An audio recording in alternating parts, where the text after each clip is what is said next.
Ready? I'd give up anything to either trade places with him or get a cure. The Scoble family is in a race against time. Eventually it'll take over his entire body and he won't be able to move. Their 3-year-old son Josh is battling a rare genetic disease known as FOP that turns muscle into bone and people into human statues. Here they come.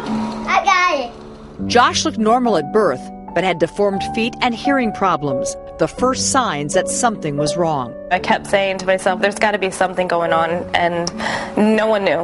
We had no answers. Then a lump formed on his back. Doctors were suspicious and made a fateful decision. They had to cut open his entire back to remove the lump, which was the worst thing to do. The lump was benign, but the trauma from the surgery led to mysterious bone growth, leaving Josh's back fully fused together and ultimately leading to a diagnosis. It was tough. It was real tough. Now, almost 3 years later, the disease is progressing quickly. Any bruise, any injury can cause more bone to grow, making a simple hug a tedious task. He's getting to the point where it's hard for him to get his arms around our neck to give us a hug. The Scobles do their best to protect Josh from injury, but loving him means letting him be a kid. Hi, hi, hi.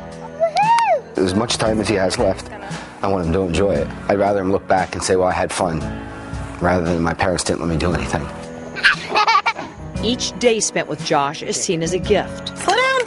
Stop! But there are daily reminders. This morning he said to me, Mommy, can you take the boo-boo off my neck? So, he's in pain, which makes it really hard to hear. Is that sore there? Does that hurt?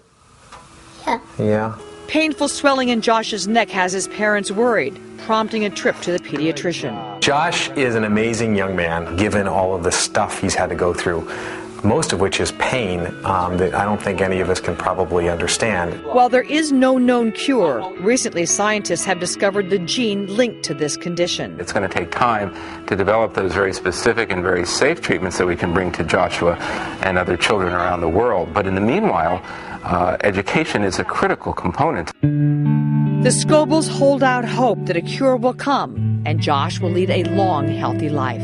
He's the type of kid that when he smiles, everything's okay. He just makes everybody's life a little better, that's all.